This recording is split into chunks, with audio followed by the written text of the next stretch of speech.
Hello and welcome to Xena Warrior Podcast. My name is Vera and I am joined as always by my two perpendicular co-hosts, Katie.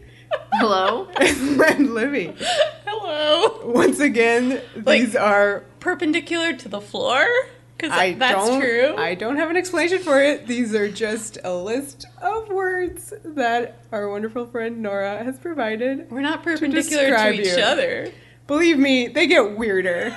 So you'll have fun in weeks to come. So this week we are doing the two-parter, or like the finale of the trilogy. Sure. I mean, haven't we decided that Destiny, while it starts this whole thing, is kind of its own thing, and this is a two-parter?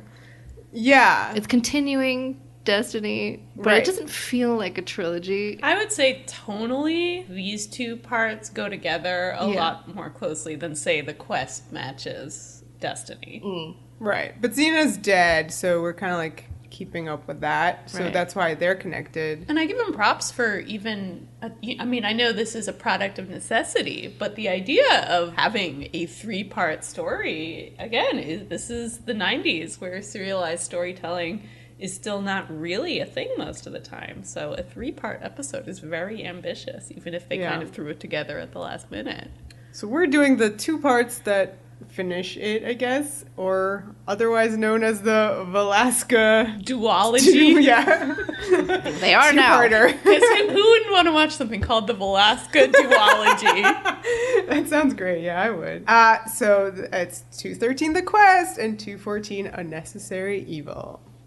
Let us begin with The Quest. Story by Chris Mannheim, Steve Sears, and R.J. Stewart, and the teleplay is by Steve Sears, and it's directed by Michael Levine. I think a better question than who wrote The Quest is who didn't write The Quest. It's kind of been like these guys have been doing like a bunch of episodes like recently, mainly them. I feel like they must be the core group who you call in a crisis. And this episode is definitely a crisis episode. Yeah. These are like the major brains. This is the brain trust. They've Coming gathered together to write real fast. What do you think that writer's room was like? They each wrote an act of this episode, and then Steve put it all together in a teleplay. It reminds me of, have you guys ever played that game Exquisite Corpse? No. You like take a piece of paper and fold it into like eighths. If you're playing with 8 people, I guess, which is actually a lot. But each person gets like just that folded up piece of paper and they draw a picture on it.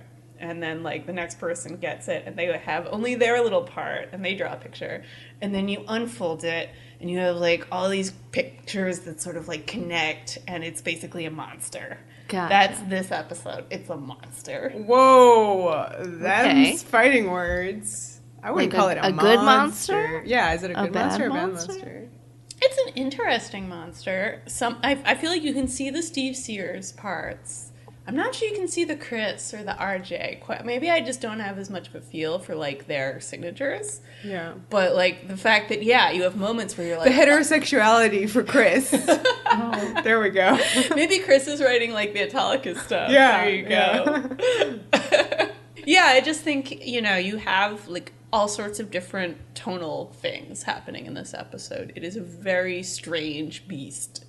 It isn't necessarily coherent, but, I mean, there's plenty of great pieces of art that aren't coherent. Like, it definitely keeps you guessing. And yeah, I feel sort of weird criticizing it for things like this, because this is how it was made. It was made with, like, 3 people in a room being like, crap, we have 2 days to figure out how to make an episode that Lucy isn't in.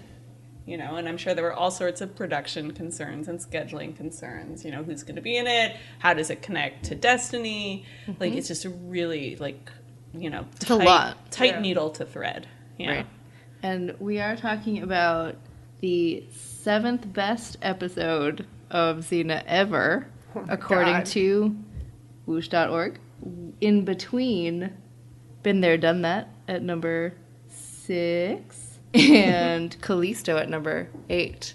So this is above Callisto. People like this more than Callisto. What do you have to say about that, Above, Vera? is there a doctor in the house? Oh, Above the debt? This is hurting me so much. Above Return of Callisto? Above the price? Or just price, I suppose. Please stop. It's just been, you've just been throwing daggers at me right now. Interesting. I feel like we will talk about why that probably is. Yeah, I mean, I think we all know why this episode has such a special place in people's hearts. I guess maybe as someone coming to the show late, I don't get it precisely. I got way more excited in Return of Callisto for that kiss. Mm-hmm. That kiss to me was so romantic and beautiful and like informed by the characters and felt very like real. Anyway, sorry, I'm leaping ahead. I'll put a pin in it. Well, guys, I've been trying to come up with something to say about this like in a coherent way all day, but everybody knows I'm Stallone, so I can't really like make words. But here goes. My brain fully understands that this episode is a miracle, right? That these people wrote this coherent story in such a short time is like insane balls. Serious props to them. It is a coherent story, and they got the job done. Ish. I mean, it is. Like, it could have been like way crazier. Just don't pull the threads. Don't pull them. Yeah. Yeah. I think if you stand back, it looks like a sweater. Yeah. Yeah. Yeah. Impressionist painting? Again, my brain understands that also this is like the very baby steps of Lucy coming back to do what she did even in this episode is amazing. It's amazing. This was filmed like really a month after? Like, yeah, this 6 is weeks? the first Yeah, steps. I mean, it's crazy. It's amazing that everybody jumped in to help with the show, like jumped in to pitch in, everybody except for Kevin Sorbo, that is. Yeah, this really is all hands on deck, not just the brain trust in the writer's room, but you're right like in everybody, front of all the camera. actors like circulating the show, I suppose, they jumped in. So that's my brain. My brain gets it, all right? My heart totally just melts at the fact that a major Xena Gabrielle moment occurred, and it is huge, and it's wonderful. But every single fiber of my body is just fighting against what actually this episode is and how it does not have Lucy in it and how these body swaps always like bug me, except for the Callisto original. That's like, all right. I'm talking about like whenever Lucy has like life issues that prevent her from being in front of my eyeballs. And she just has to appear as a reflection in some soup. Yep. Mm-hmm. Or like a barrel of water or in a whatnot. spoon. Doesn't she appear in a spoon She was in later? A soup. Yeah, she was in a soup later. But yeah, so I just need her and I want her and it just hurts Don't me. we all? Yeah. For me personally, like it's either all in or all out. If this was an entire episode without Lucy in it, I would be okay with that. I honestly would. I don't like the tonal difference between the Autolycus body swap episode. I mean, the body possession. It's not a swap. It's just possessing him. And then the very intense, serious drama that's going on with Gabrielle. Right. So I personally think this episode would work if it was just an Autolycus guest starring and Lucy's having a vacation or something. That totally would work if it's just like one thing. Or it would work if it's the other thing, which is just Gabrielle and the Amazons dealing with no Xena in her life. No reflections in a barrel. No reflections in a barrel. No hilarious Autolycus shenanigans mixed in with the serious super drama. Do I need a coin in the jar? Should I just go just in the for jar yourself? Because right now? you're problematic? I Put feel one like in for this Vera not liking the number 6 episode Yeah, on the exactly. list. I'm just going to do it. Go ahead. I feel like I belong there. But I do think you bring up an interesting point because the tempting episode to compare this to is Greater Good, which had similar Gabrielle material, Morning Xena, and you had Salmonius, who Very was small the part. comedy relief. And yeah, it was very well balanced in the episode. It was like the like release valve right when you needed it. You're like, I need something like lighter to happen now, and it did. But he was You're being like, thank dramatic goodness. also. Yeah, but it was know. that mix of the comedy and the tragedy that made that work. And I think actually maybe the Autolycus parts would have worked better if he had gotten to be in the drama sections more. Yeah. He always busts into them. It's actually noticeable that like he comes in and it's just like record scratch. Like, okay, we're in a completely different kind of show now. And I mean, we all know that Xena is just master of like tone shifts within episodes and whatever, but this one for me didn't pan out. Maybe because 3 different people wrote it. It's not the tone shift that one voice could accomplish. It's a tone shift that only happens when you really have 3 distinct writer voices. But you didn't feel the difference. Like, do you really believe that somebody just wrote Natalica's part? Well, I mean, it seems pretty clear to me that, you know, if you're breaking down acts, somebody's probably gonna get the bulk of that.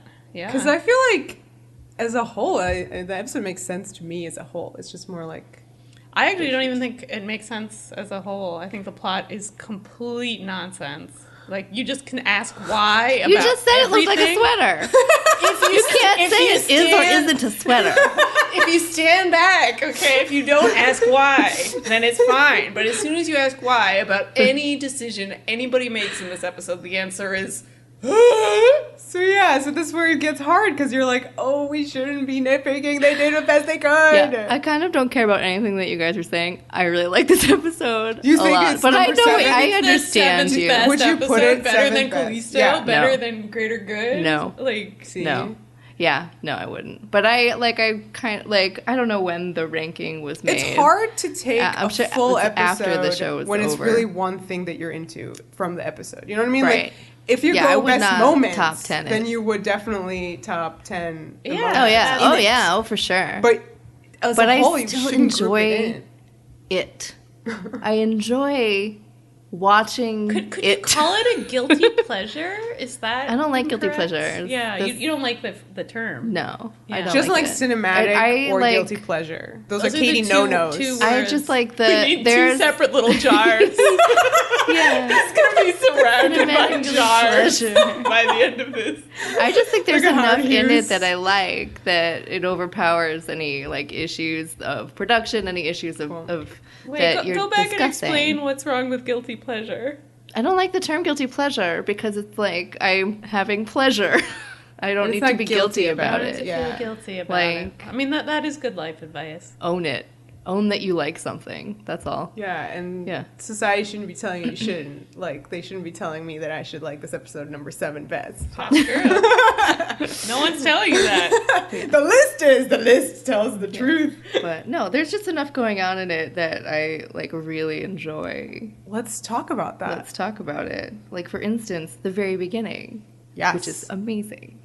It is Gabrielle waking up from a nightmare of sorts. And then waking up, and then waking up. No, that's the wrong episode. No, it's like 3 quick cuts. She Oh.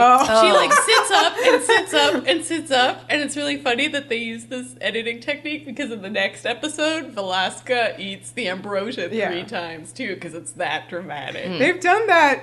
That's like the 3rd time, I guess, they've done that, because that was the Callisto hitting Xena on the shoulder with the handcuffs technique That's right. in the number 8th best episode. Callisto. That one didn't leap out in the same way because I guess the cutting in Callisto is so frenetic that it's here you're just so like, whoa, I just saw that 3 times. I think it's cool because she then says in her dialogue that like every night Yes. she sees it happen. You have this sense of like this is See, that was the editor. This is repetition. Going for Yeah. Well, that. this has happened a lot because I don't know how long it took her to get that really insane coffin. I think like a year. Like a year has gone by. Listen, guys, listen. All the dinars. How much did that cost? So much. Like, but what who if did she somebody go did to it for to get free it because they made? love Xena so much? Maybe. Let's say Who is that person? the sarcophagus creator, craftsman of the town. Of the town. So my note on the sarcophagus is that coffin is Xena as a coffin. Right. You could see Xena Yeah. in that thing. Yeah, it's like true. it's not you just see like, the like muscular shoulders. yeah, you just the whole thing is her. It's so intensely elaborate. Yeah. The next morning, Gabrielle hears a noise, and of course she goes, Xena, because that's what she thinks is going to happen, and it's really upsetting. But it's a bunch of goons, and they're trying to steal Xena's body That's because sad she's 'cause worth she's a lot just, like, dead. sitting at that campfire. It's Yeah. just like the shot of her kind of flopped. I think it's also really hardcore that, you know, like, it's known and that people are trying to steal this body. Like, that's really hardcore.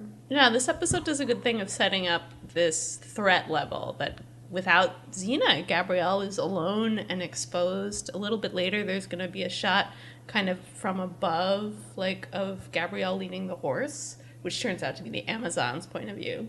But you have the sense of people like watching her, that like the whole world has turned hostile now because she doesn't have this magical warrior princess who can just fight all the demons for her. Like, it might have been nice if Iolaus didn't just fuck off immediately to go find Hercules.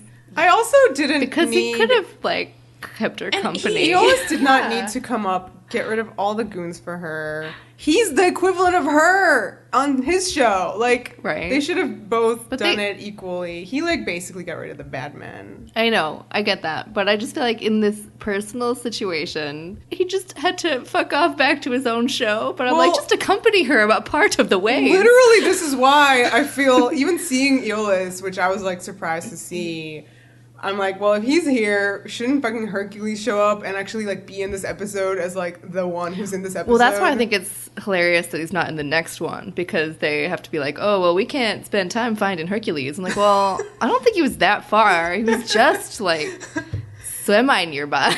I'm just, like, so much shade at Kevin Sorbo. I don't know what was going on over there, but seriously, they could have made an episode about Hercules. Well, I think it's one of those things where, like, you know, the spin-off show and the parent show, you don't ask questions about it if they're, like, not crossing over. Like, you're not like, oh, this would be a great situation for Hercules. The fact that they send Iolaus... Why did Iolaus come? That's what I'm saying. Like, because they send Iolaus into the beginning of this episode, you're suddenly, like, have all these questions. Yeah. And, like, that it just shouldn't have been there. Yeah. And he's hysterically the only clueless person... But him and Hercules are the only people who haven't heard that Xena is dead. Like, literally the only two people on Earth. But it reminded me of how her plan in The Greater Good was to take Xena's body and meet up with Iolaus. So I was like, oh, they just have this standard, like, rule that if this happens... I'd forgotten that, right? That was cut from the actual... No, it was in the show. Oh, that's right. You could hear it. It was weird. Yeah, it was weird. That's right. It's all hell. And so I was like, oh, they're just following their plan. And no, he's like, oh, I didn't even know. I'm gonna go tell Hercules now, bye. The one nice byproduct of having Iolaus here is that it totally wipes out any lingering, wondering... I hope none of you were wondering about whether Iolaus is her soulmate. like that is just so off the table now, which is kind of nice. Amazing. Yeah, I like their dynamic in this scene a lot. I actually thought they were very, very sweet together. So when she has her, dialogue, there's part of it where I think they're like foreheads are touching. They're like forehead to forehead, and it's very sweet. Two smalls. The scene ended with, like, on a really amazing beat between them. Basically, he was like, what would you say to Xena if she were alive? Because Gabrielle's whole thing was that she wished she could say so much to her. And he's like, well, what would you say? And she says it. And he's like, well, she just heard you. And that was, like, so moving. Like, honestly. Like, and a great callback. And a great callback. Just wonderful. Wonderfully done. I'd rather it was all just cut. I can What? acknowledge... All the stuff that she was saying? Not all that she was saying. Oh my god, because she says she loves her, it didn't, and you cannot cut that? What, are you crazy? It didn't need to be to Iolaus. I just think it was a mistake. It was distracting. It just was wrong for this already kind of unwieldy episode. Like, to throw in a major character from another show just for a single scene, like a drive-by consolation moment, to me felt just like, no.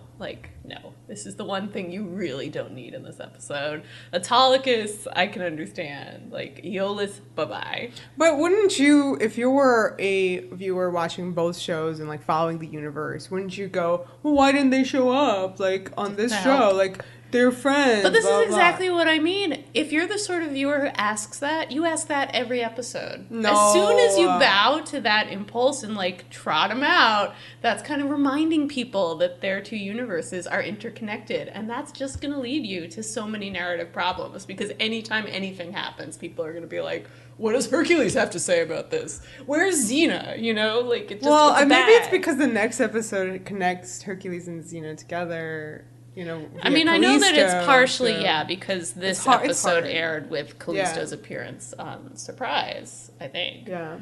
And that, you obviously are weaving the two shows a little closer together. You don't want your audience to be confused when Hercules is mentioned or vice versa. But I also could see Michael Hurst being like, hey guys, if you need me, I'm here. Like, put me in the scenes. And they're like, sure. Like, we're writing it in. And Kevin's like, don't look at me. I'm not helping. Okay, enough with the Kevin Sorbo shade. Although he deserves it. Iolaus fucks off, and then Gabrielle finds herself in Amazon territory. Right. Now we have the Amazons. Yeah, which is like where this episode is really set. And they come down and do this like cool Amazon salute over her coffin, which I thought was so fucking moving. a nice reveal. Well, I love Gabrielle like immediately doing that right. because she like recognized what was happening and this was like, Amazon please symbol of peace. like, which is really part of YMCA. I'm actually your queen. And Effie's back, and she, for the first part of this episode, is just used as like expose machine. She just exposes everything. I was like, you go, Danielle. You deliver that expose. She does it really well.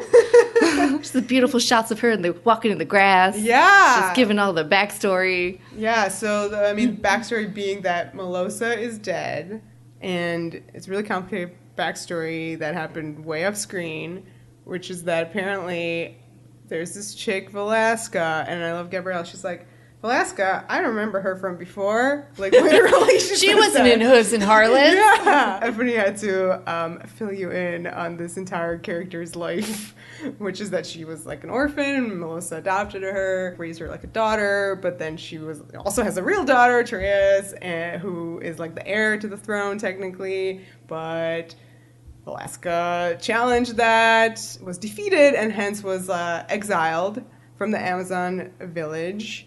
And therefore, she was not in Hooves and Harlots. But then she came back. Now she's back. Re-challenged Melosa and killed her. Right. All off screen. I mean, she's queen now, technically. Or she's not interim queen. Yeah, exactly. Queen by default, sort of.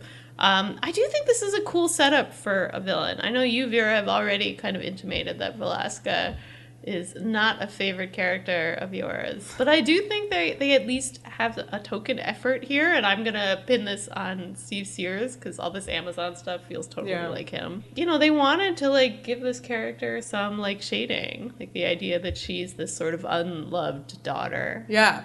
And again, this would be really strong if you had seen this relationship before. You know, if they could have taken, like, some character... I mean, you just don't know, like, these things, and so hence you have to create a character and then fill in this backstory. So I get how that happens, but I wish we could see it. So obviously, Velasca is the baddie, the big bad of these next 2 episodes. And she's Julie Cooper. That's right. And the greatest.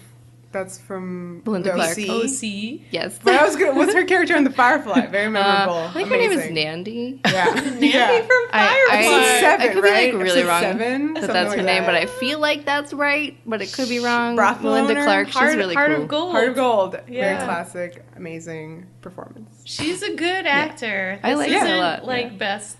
Like, she isn't very well. She's doing her best, I think. She was also contender for Xena. And what do we think about that? That would have been a very different show. Yeah. Different show.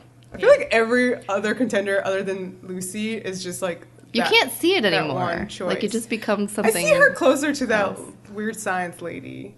You can see Weird Science as Xena. No, I see her being Melinda. closer to this kind of I think thing. Melinda and Weird Science are both this, like, Hollywood type that you kind of get. I think Lucy and NYPD Blue Lady are the other group that they were looking at.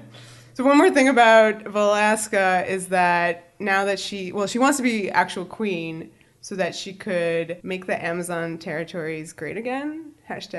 #Matka. No, Vera. That's 3 in a row. That's right. We're going to need a new jar. Please stop. So many jars. And I actually liked Effie's line about how she wouldn't know what to do, you know, with herself and her son if that happened. That was a wonderful revealing moment. I mean, you know, you can tell they were like, quick, we have to deal with the fact that she has a centaur son somewhere in one of those huts is the centaur son. But yeah, I mean, that was a nice moment to remind you that Effie is a good character who has her own problems and has to protect herself in addition to being concerned about Gabrielle. So I liked that, even though it was just a little aside. I just have to say, though, that, like, some of these character building stuff for Velasca is intriguing. Not so much the make the Amazons great again. That's such a, like, broad strokes. I'm probably power hungry and evil. What's really over the top about this is the moment when you first see Velasca and she removes her Amazon mask and there's like a on the soundtrack, and I was like, guys, she's not the villain yet. Like, Right. And I mean, I feel like that's so emblematic of what this episode gets wrong, is that she's just pushed so over the top so quickly that you can't take her seriously as a character, which I don't think is Melinda's fault. I think it's just some kind of fault with the writing. I think it would have worked if you had seen this character and Melinda Clark in Hooves and Harlots, let's say. That's true. As just like a nice, like, supporting sort of character. Or even as some kind of, grumbler in the background. Yeah. Like, if she you just needed seeded setup. this a little bit. She needed some setup. Yeah. I mean, the most intriguing moments for me with her are these moments that allude to, like, her relationship with Melosa. There's a moment later in this episode where she, like, just suddenly starts talking to her. She's like, see, I deserve to be queen, and, like, that was kind of intriguing to me. That was sort of like, oh, like, you are this damaged person who, like, just can't let it go, Otherwise, she's just a cartoon, unfortunately. And sort of juxtaposed with Destiny, I mean, she has continuous lines that discuss Destiny, like, make sure you understand Destiny, I do, and I'm the only one to return the Amazons to theirs, which, paired with Caesar, like, you can't help but think that they're trying to do, like, the Amazon Caesar here, basically. I mean, that's a good observation. That's a nice way of knitting those two episodes together, because otherwise they don't have much in common. I noticed just how often she says I. She talks about herself all the time, which is a big red flag for a narcissist. I mean, also Caesar. Yeah. I think, to me, what's the most interesting difficulty set up by this situation with the Amazons is that now that Gabrielle is maybe going to be queen, she has this conflict about whether to bury Xena in Amphipolis with Lycius, Which is what Xena wants. Which is what Xena has explicitly told her from over Greater and over Good. again. Yeah, Yes. but starting in No, not even starting in Greater Good. Did it happen before that? No, Greater Good. I think it had to happen. And burning her in the Amazon, the Amazon way, even though tradition. she's not an Amazon. Yeah, but they were like, yeah, but she is. She never was. She was pretty explicit about not feeling like she's one of them. know. So it does seem to me very disrespectful that Yeah. they're even offering that. Yeah, I thought that was a really interesting debate, and to me felt very like ancient Greek, this question of how to properly bury someone. There's Antigone is also about that. Is it based on travel concerns? No, that's This is true. far away. That's more about like honoring the dead, but still this sense of, Yeah. how can you be true to someone even if they're dead? Like that, the importance of that in ancient Greece was huge. So this feels very correct that this is such a big conflict for Gabrielle. Well, Gabrielle's part of the story, I think, is obviously the strongest part. I loved her conflict in general. Like, what does she do now that Xena is dead? As she's like says Xena was her home and now she doesn't have one. Could the Amazons be her home? They conveniently showed up Yes, like they 1 did. second after Xena died, or maybe a year, however long it took to build that coffin. But still, I mean, right when she's feeling at loose ends, there they are, offering her this very important responsibility. And not just offering, I mean, Effie's like begging her. Yeah, she's like really trying Yeah. hard. And she's convincing her. That's the thing. Basically, they need Gabrielle to go through with this ceremony where she's made queen, and then Velasca wants her to then decline and then give it to her. Because they really, they're by the books about Amazon law, and, they need her to just not be queen, actually. Well, you see what happens if it's unclear. They start killing each other in duels, so... Yeah, that's very true, yeah. Well, so meanwhile, Effie is pleading with her to accept, and Gabrielle says... yes, that they'll burn Xena, and she will then take Xena's ashes to Amphipolis and bury them with Lycius. And that way she kind of pleases both obligations. She's doing right by the Amazon, she's doing the best she can with Xena. I thought that was a very mature compromise for Gabrielle. And this whole moment with Gabrielle being put into her queen outfit, Yeah, that was really great. That to me was, I immediately thought back to Hooves and Harlots, where she was so just like excited about that whole process and asking all these questions. It was just like, me a queen? This is so funny. Yeah. And now here she really understands what it means to be a leader. She's made this tough choice. She's trying to please everybody. It obviously doesn't quite please her, but it's enough. And I really respect her for that. Yeah. I just loved her whole conflict there. I mean, she's basically like convincing herself. I mean, she's talking to Xena, right? But like, she's convincing herself that she should do this. I think Gabs in her Amazon outfit recalls Xena's costume a little bit. Oh yeah, in the same way that the coffin does. Yeah, no, it has the. I wrote down boob swirls. Right, the boob swirls just bust and in even with the this colors, comment. like that shade of brown to me is like getting to the Xena palette a bit. Yeah. Interesting. And she has sort of like a different version of the armbands. Like it's not Xena's costume, but it's reminiscent.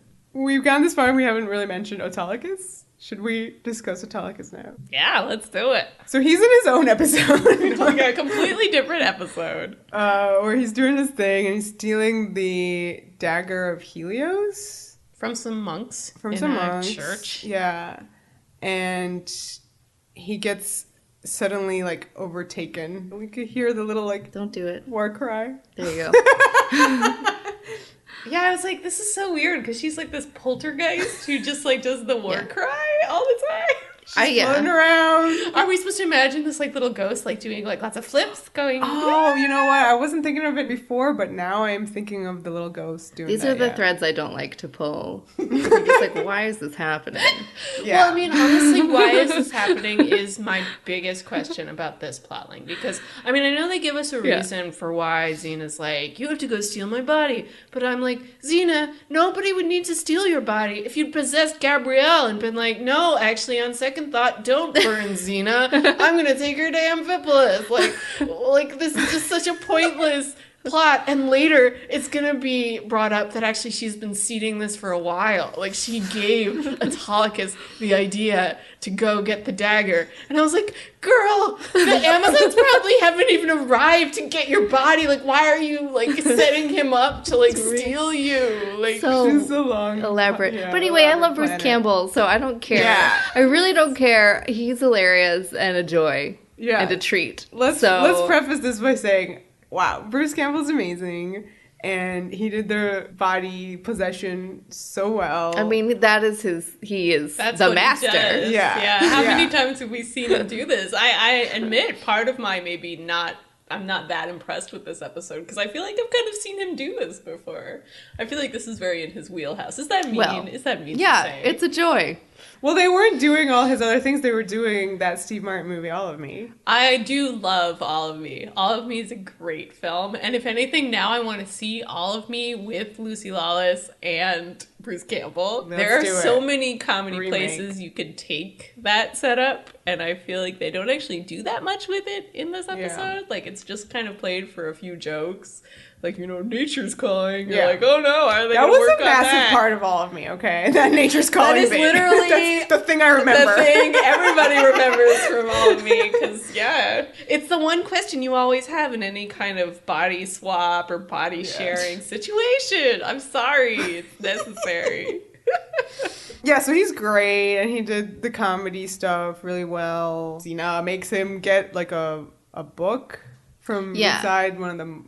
It's in the statue. Yeah, he needs the book and the dagger for later. Yeah, and she reveals that they need to find ambrosia to feed her so she would be resurrected. I do love Lucy's delivery of, I'm here with you, in your body. She has a lot of fun deliveries. Yeah, she does.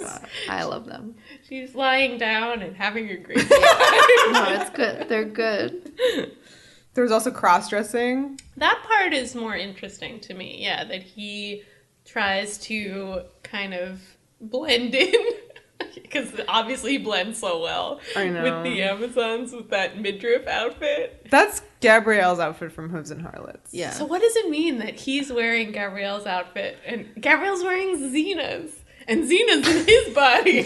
So many things happening. Just fun stuff. Yeah, it just means that they were like, LOL, this would be really funny, Bruce, if you put on this tiny little girl outfit. I mean, it works in the sense that he spends so much of the episode, like, ogling the Amazon, so the fact that he himself is... Ogled in that? Well, I'm not ogling that. But, you know, he's sort of saying, oh, look at these scantily clad women. Like, whoa. And he's scantily clad, too, which has a more equal opportunity vibe, even if maybe it's not too sexy. Gabrielle decides to be queen, but she doesn't tell anyone. And they're doing the ceremony, and Velasca's like fully expecting that she's gonna get the mask. And oops, she does not. This was a baller move, I thought, on Gabrielle's part. Well, because Velasca is that, you know, when you're a leader and you see someone nipping at your heels and questioning you, you have to publicly, like, shut them down in front of everyone. And that is what Gabrielle does, which was shocking to me, the way she pulls that mask back. Really humiliating. I mean, in a way, it turns out, in retrospect, to be a miscalculation, because she makes this terrible enemy in this moment. But I think it is a really strong move. It's something Xena would do. Velasca throws a dagger. She throws the dagger and I think kind of like knocks the mask out of Gabrielle's hands. And then Gabrielle retrieves it and is handing her back the dagger and the mask. Also offering her the mask. Yeah, and Velasca takes the dagger, which I thought was very revealing about her character. That she first goes for the dagger. Yeah. Do you think if she hadn't done that, Gabrielle would have given her the mask? I think there was no way she was going to give it to her. Gabrielle was like, I'm queen now. I mean, to be fair, that dagger belongs to her. The mask is more contested. I'd go for the dagger, too. So there's a really great moment where Gabrielle is talking to Xena's sarcophagus, and she has the chakram. I think this is probably my favorite of the... How many speeches does Gabrielle have to Xena / herself in this episode? Like a lot. Yeah, there's a lot, and they're great. Yeah. I love all of them. Yeah. This one is the best one. This is the one where she tells her that she chooses. Yeah, and it starts with like, I just love the way she delivers the line about where she's telling Xena that she is queen now, and she's like, they made me queen, me, the little girl you found in Podadia. Which so just good. Like, it just breaks my heart the way she says that. I don't know. It's just like, you know. She's really good in this Even by season 2, you like see this character growth. That's so great. Right. And this is coming after that baller move with Velasca and her generally making all these hard decisions as queen or around the idea of being queen. It's exactly like you were saying with the comparison of like her getting dressed before versus now. This is her real kind of goodbye speech where she's like, this is my life now. You were searching for yours. This is what I'm going to do. It's just the like 2 tears. There are 2 different kinds of tears. Tears I can't even talk about it because it's just ringing about her. And tears for those we never let go. Yeah. And she like kisses the chakram and like runs her hand down the like entire length. I loved that detail. Yeah. And there's a moment where, you know, the fact that they've spent so much time designing that coffin lid, the shot of her fingers over it is really beautiful. Yeah. I know I called it a goodbye speech, but like she even says, you know, at the end, you know, I'm not going to say goodbye to you because we'll be together again. And then, you have Bruce Campbell busting in. Yeah, so, I mean, I get what you're saying, but it's like I like both things. I love this dramatic thing, and I love Bruce Campbell. Why can't I have both? Sometimes, why? Like I say, sometimes you want the valve, you want the emotions to be let out in like a laugh. But like the fact that he actually like busts like the Hulk through the wall of the funeral hut, I was just like, like I was horrified. I was like, how dare he? Into my scene. Was it Xena? Or did he do it? I mean, I think he did it, actually. But, I mean, obviously, Xena's enabling him, so... Well, maybe she wouldn't give a shit, because it's just herself. They do end up taking that sarcophagus and, like, starting to burn it. Yeah. Yeah, it's kind of upsetting. Well, like, what do you say to Gabrielle, like, surfboarding on it later? Well, at that point, I guess she knows that You Xena's just accepted alive, everything. so that's not Xena Yeah, it's anymore. fine I mean, now. it is one of those weird things where Autolycus doesn't care about the sanctity of this funeral hut because Xena's alive and in his body. So you do have this weird sense of like taboo, but also just like, who gives a shit? It's a weird episode for just this reason. The very thing that makes Autolycus' plot funny is the thing that makes Gabrielle's plot sad. And True. it's very confusing. Well, Gabrielle does surf on that sarcophagus, and I thought that was a really funny moment. I mean, her whole reaction, like, she recognizes in Autolycus' fighting style Xena. Well, she first did not believe it, and then believed it. 'Cause- Right. I mean, it's Yeah. a weird thing. Xena was like, don't tell her, don't tell her. Right, that was so funny that he was like, don't do it, and he does it, and Xena's like, oh, you're pathetic. And Gabrielle says, you're pathetic. I love that they were on the same wavelength with this. There are two. There's another one of those. Oh, you're right. Shit! What was I think it? you're right. Anyway, those are good moments. It's nice to see that. Dare we discuss the best moment of this episode? The No. kiss. Let's not. Kiss the girl. Let's not talk about it. Now that Gabrielle believes that Xena is truly inside Autolycus' She sort of like molests Autolycus, being like, where is she? She's so excited. She's like, "Where is she?" She's like, so cute. And then Xena is basically just like, takes over. yeah, she's like, "Shut up, Autolycus. I'm gonna take I loved- control. can And I I'm gonna just- speak through you now." Can I just quickly say I loved his acting like Xena, Which when was she takes like over the just dialogue. monotone. Yeah, it was really funny. He's such an expressive actor that he was just like, I don't know what to do. Oh, here. well, we did not No, also he mention that he did. has like the worst war cry Oh, it's Oh, of really anybody bad. who tries. But the rest of his fighting as Xena is really Sure, fun. sure. He went for it. It was there. so bad. I loved it. Yeah, so she takes over and it's like, Gabrielle, close your eyes. Yeah. And then they end up on, what would you call it? I think like also that same hell place as It's well, as the end of Destiny. That was Like- on Mars. This was on the moon. I was gonna say Or Venus. Jupiter? Oh. Venus. Because Some men kind are of- from Mars, Like women are from Venus. It had a weird sci-fi planet atmosphere quality. It was Sure, just but like you don't see them lines. standing on a planet. No, No, They're you just don't see like- us weird- standing on anything. There's That's sort of the like point. almost like weird like shimmering levels Yeah. of like mist. It just seems Yeah. like clouds to Yeah. me. Like It was misty. lines, gray lines. Right, behind gray it. Yeah, lines like- across the screen. I mean, it looks like a green screen is what it looks like. It doesn't really look like they're anywhere. Spiritual plane of green screenness and love. Yeah, It's the best. yeah. It was really great seeing Gabrielle's reaction. Number to one. seeing Xena. The best thing about how this starts is Lucy Lawless going, "It's me, I'm not dead." It's my favorite like line delivery. It's like Listen. so it makes me laugh. Like it's just like a really funny. I'm not. It's just so. And then like Renee has that amazing like Yeah. crumply face crying sob reaction, but then when it cuts back to Xena, like Xena looks really worried and concerned, like maybe wasn't expecting like that level. That I love that shot of her just being like, ugh, but like they can't touch each other, I suppose. It Yeah. seems like that's not a good thing. Now that we've discussed how many times Gabrielle throughout the episode like wants to touch her, like the coffin, and then Autolycus when she finds out that Xena's in there, that makes so much sense. Like she desperately wants to physically hold Xena and cannot, otherwise because the spell would break, Yeah, exactly. which is a great setup for when they do touch. Yeah. TBH. So then you get like the plottiness. Right. She's encouraging her to go and get the ambrosia before. Oh yeah, she tells her the plan. That's Gotta feed Xena that ambrosia. That's ostensibly the reason this conversation is happening. Ostensibly. Right. I love that Gabrielle says, begins everything that she then had previously said to Iolaus. There's so much I wanted to say to you. And I love that Xena just says, you don't have to say a word.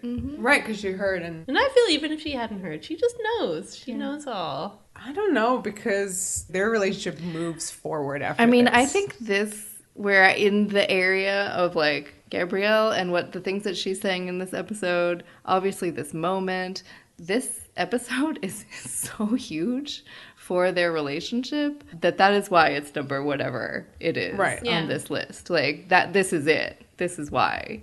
Not It's just this moment, guys. Not just because it's like a riot. Like watching the episode, everybody has fun. No. Yeah, in a way, it is This just is the continuing thread from Destiny, where Gabrielle was kind of figuring these things out at Gina's sickbed. Yeah. Yeah. This is like the subtext rapidly becoming text. Like this is to me just very plain. Yeah, I mean, this is where I get frustrated by all the talk about subtext, because I'm like, what's sub about this? Like, this is the plot of the episode. Yeah. Exactly. And I mean, this was definitely the plot in Destiny, and the plot in Return of Callisto, and the plot in Is There a Doctor in the House, and the plot in Greater Good, and the plot in Sins of the Past. So I get how in some cases you have to distinguish between things the episode is explicitly putting in front of you and things you really have to like work for to see. But at the same time, like, this thread of Gabrielle and Xena's romance isn't something where you need a magnifying glass. No, you do not. You do not. Well, they kiss. Thanks, Vera. Yeah. Do they? They do. You don't see the lips lock.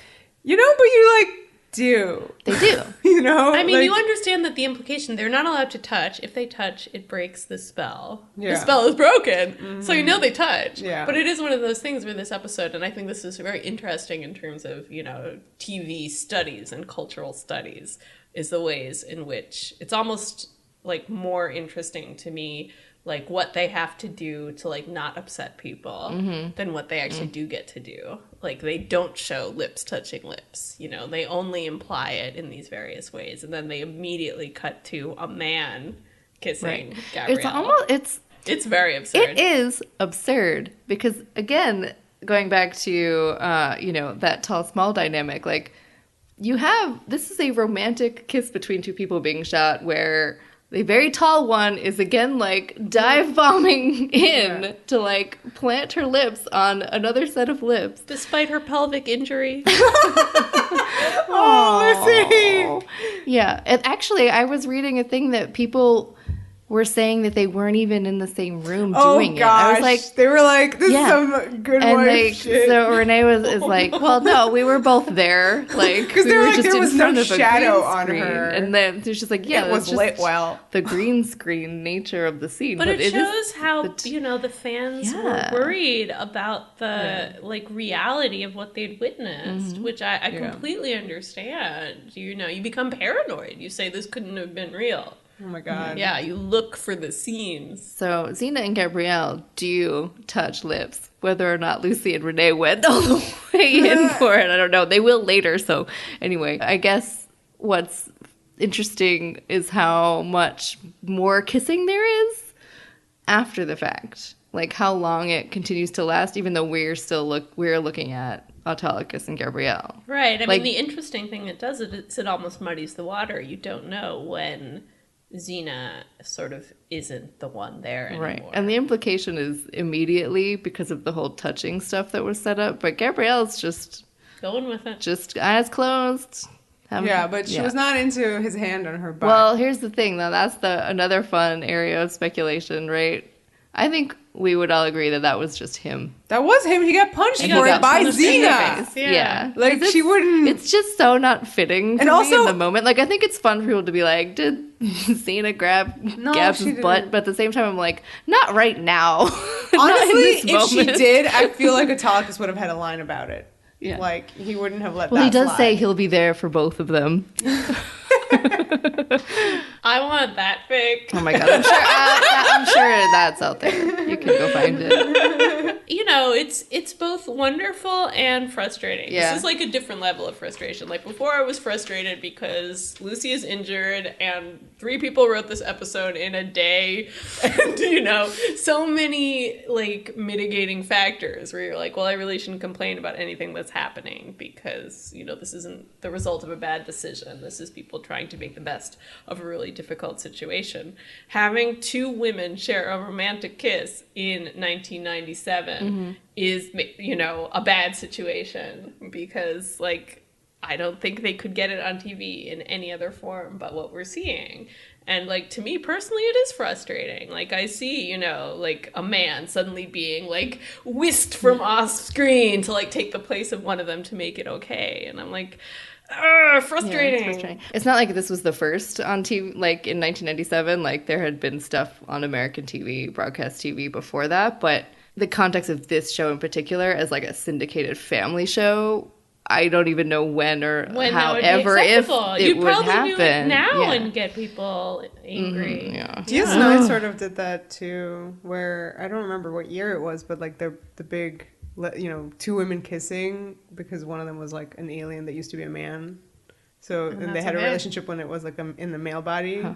So now they could kiss because like that was okay. Yeah, I mean, it's interesting to study the mechanisms by which people found ways of telling stories, you know, kind of against the odds. Like, you can't just go for it. You know, there's the famous scene in Buffy where Willow and Tara have a sex scene that's entirely metaphorical through magic. But even their on-screen kiss, you have to give it a pass because it was in this episode that was so It was intense. A grief kiss in the same way that, like, Return of Callisto, it's sort of this, like, goodbye kiss. It's ambiguous. It's these moments of connection are always living in this very ambiguous space. That was the corners of their mouths. Right. You know, how direct can the kiss be? You know, here, the way Lucy leans in to kind of, you know, obscure their lips. Like, you're like, okay, like, this is acceptable because, you know, she might just be, like, kissing the chin. As people do. That is not possible with the shot, even as is.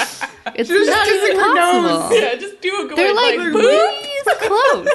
They're like just so close. I think it's really wonderful that it is Xena who does this. You know what I mean? Like, she heard all the wonderful things that Gabrielle said and is like, oh, I feel these things too, and then went for it. And we've had Gabrielle, like, struggling to, like, name the unnameable. Like, she says, I love Xena, but she doesn't say, like, I want to kiss Xena. Right. Like, she doesn't really know how to address these feelings. And I love that Xena has been witness to all of these struggles and then just leans in and does it herself. I think there's something really beautiful and right about that. Yeah, and Gabrielle's reaction to the kiss, which is that she's, like, shell-shocked. Like, she did not expect this, and then obviously doesn't expect to have to suddenly confront Autolycus, who's just witnessed this in the strangest way imaginable.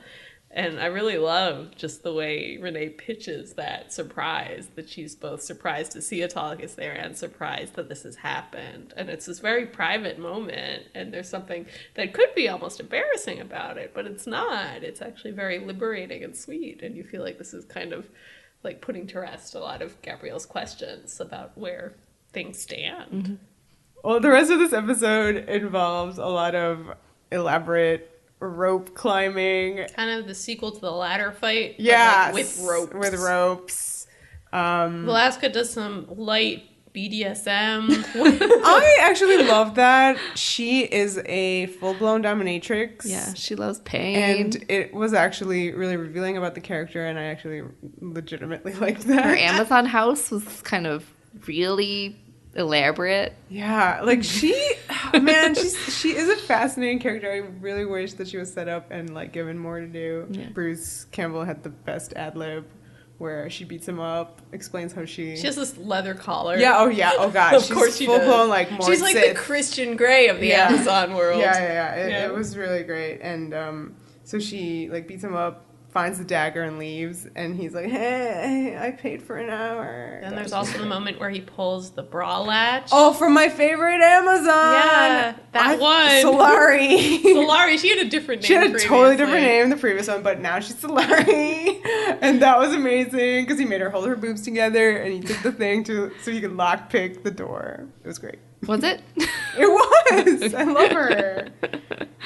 I mean, the whole idea of having Autolycus among the Amazons is funny. Yeah, it is. Like, that is immediately good for a lot I Xena also possesses Gabrielle. We should not dismiss this. As she should have done all along! Jesus! I had a whole theory that Xena could only possess people who she's had sex with. Who she's pegged. Oh, right. Let's keep that joke going. Yeah, and this would be a major revision of Royal Couple of Thieves, where it looked like it could have gone there, but we didn't know. Now we know. And then Gabrielle. And Callisto. Yeah. From the previous time. Oh, I guess that counts. Possessing Gabrielle helps her take out Velasca on the crazy rope. Renee does a great Xena cackle. Yeah, I love that her entire approach to playing Xena is just the glee. Like, that's what she decides to play. Not the, like, serious monotone that Bruce Campbell did, but just like, yeah. Which is wonderful. That's somebody who really understands Lucy's take, I think. But it was also, like, mid-fight with, a baddie, Velasca. which is exactly when she would unleash that cackle if she was played by Lucy Lawless right there. Well, the ambrosia... So some, like, gummy bears fall from the ceiling. It's a fucking gummy lettuce. Yeah, it's gummy lettuce. That's what it is. Which is everybody's favorite form of gummy.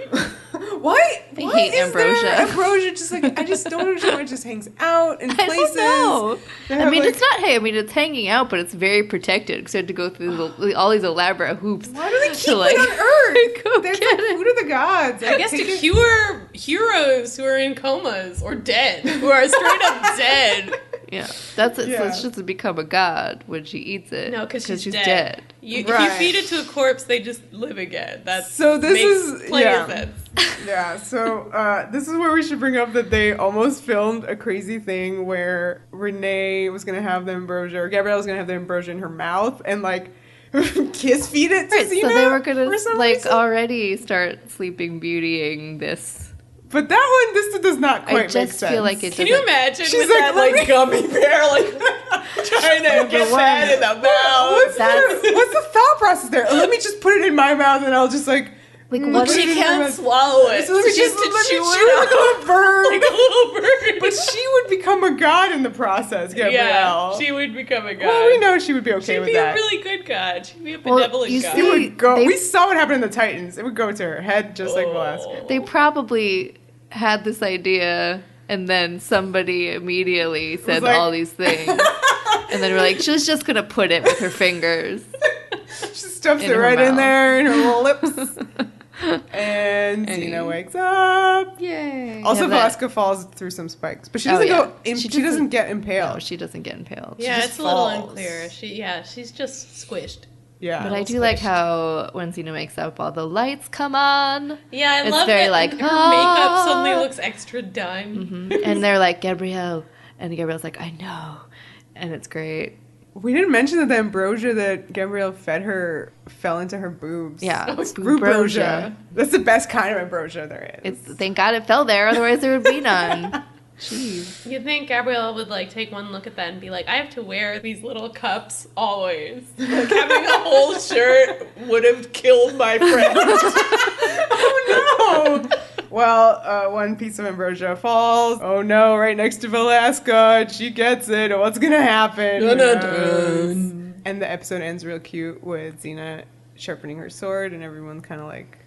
Everybody gets their scene. Yeah, their scene. Her. I really loved Lucy's performance here. Mm-hmm. She was especially fun, I thought, with Bruce, and it was just amazing to me that like she's so like vital and in her way sitting there energetic. Like she has so much presence, and you are like, wow. Like, I've missed you. Right? It's like if he comes up to her and she's like, yes. Yeah. I'm like, oh my God. What? Even just saying the word yes. It's like so good. Also, I totally My body was happy to have her back. Yeah. Just FYI. I totally forgot to bring this up earlier, but you know how she's like naked when she appears in the soup? Yeah. Shouldn't she be naked when she talks to Gabrielle on the spirit plane? Yes. You're right. You like that scene. Oh my God, Olivia. Everybody would put this episode as number 1. Yeah, that would Holy shit. Leaps up the ranks. You're right. I mean, think about the like mechanics of this. Apparently on the spirit plane you don't have clothes. Huh. Well, why would Gabrielle have clothes then, too? Xena could take them off. No clothes on the spirit plane. You can't touch, but you're naked. No clothes. It's hell. Oh my gosh. There's so many more times that could happen where there'll be no clothes on the spirit plane. Yeah. Oh, man. Fun. The reboot will have this. Well, she's very cute with Autolycus, and I love that she, like, trusts him and, you know, says what everybody knows, which is that he's a great person. Obviously, because he's Bruce Campbell. He's great. Yes, we like Bruce Campbell. Xena and Gabrielle have their little heart-to-heart.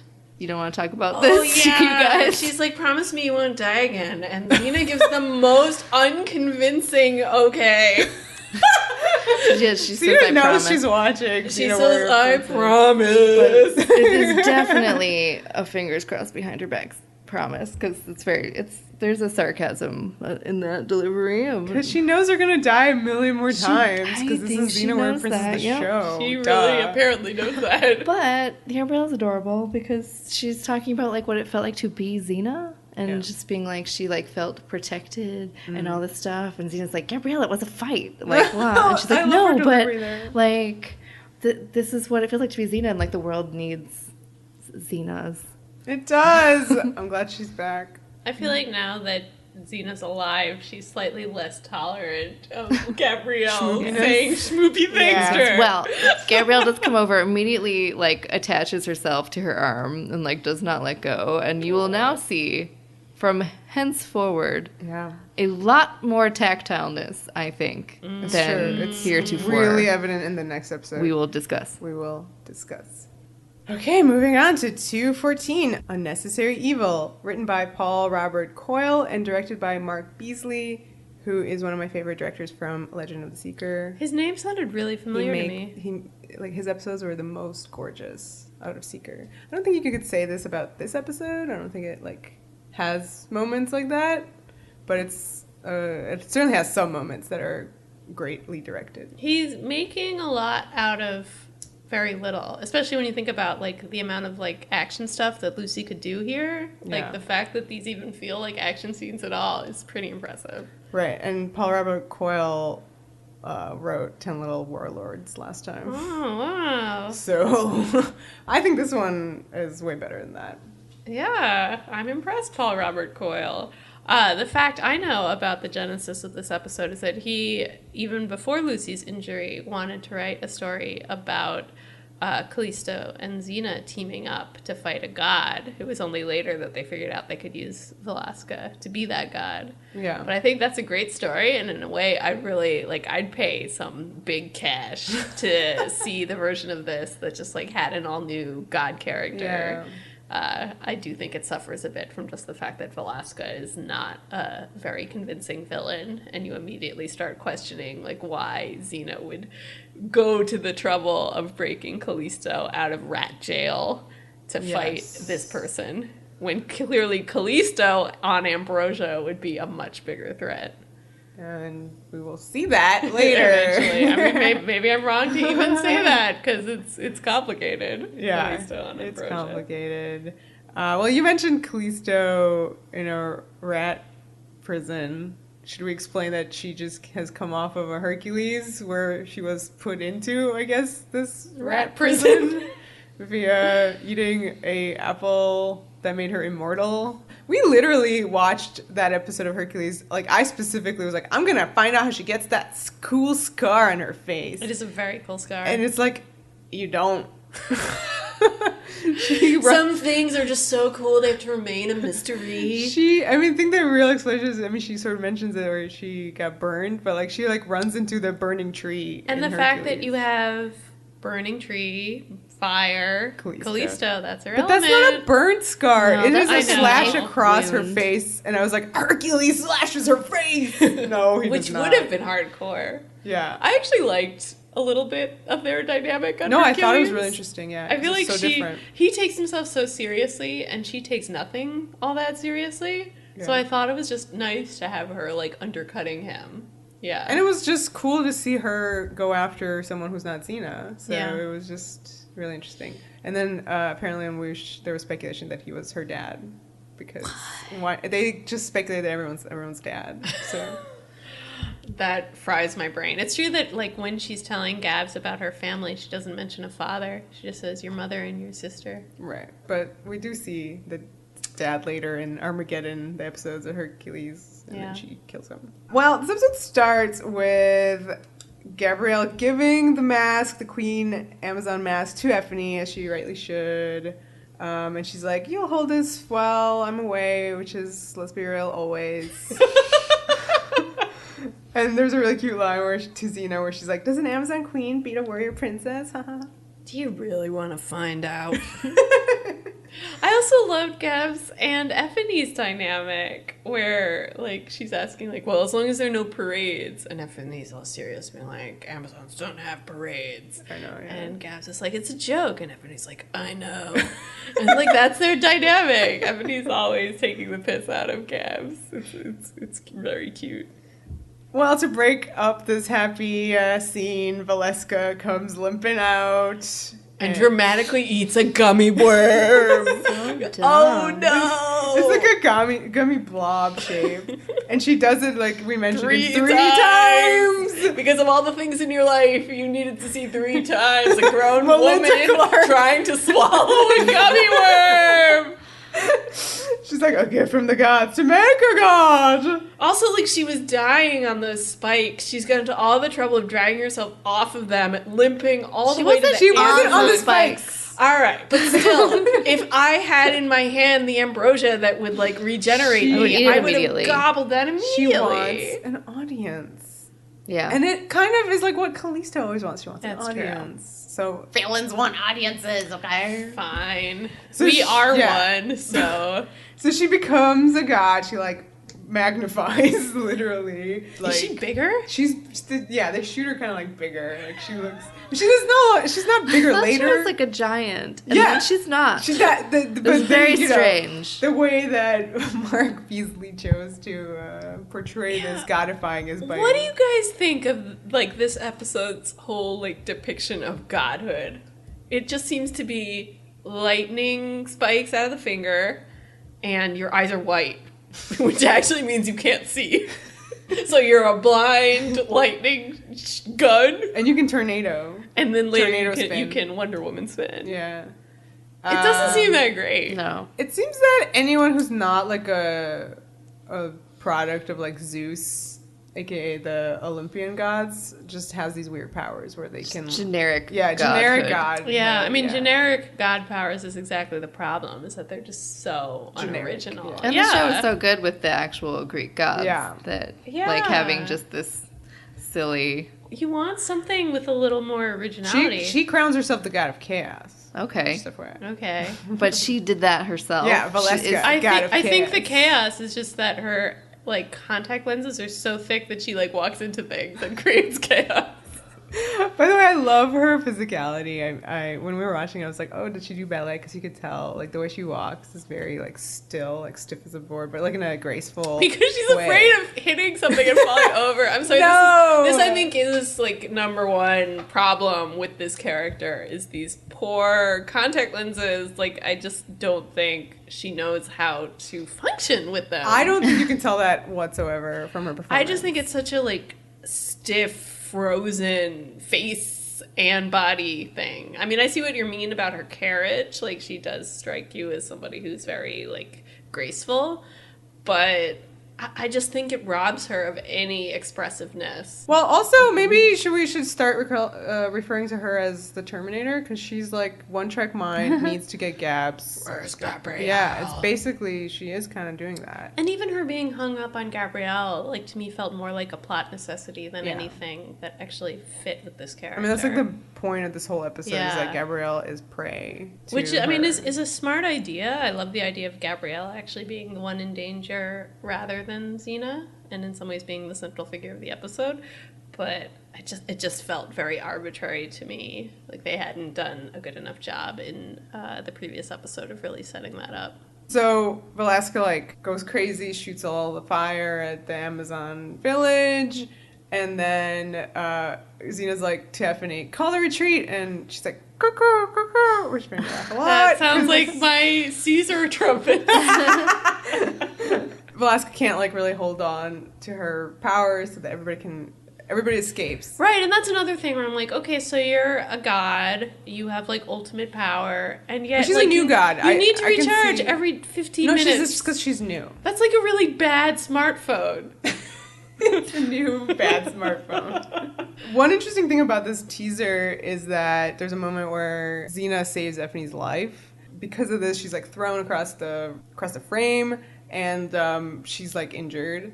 And apparently that's because they needed to write in an injury for Xena just in case Lucy needed it, which is so upsetting. That she might have been limping or right, but there's like her arm that's injured, but still, like just the fact that like they're like, well, let's just write it in case. That's really smart. And there's a moment where she, after she's thrown, she gets up and like she winces, and I'm like, I'm not sure if that's the acting the or line not. between character and actor.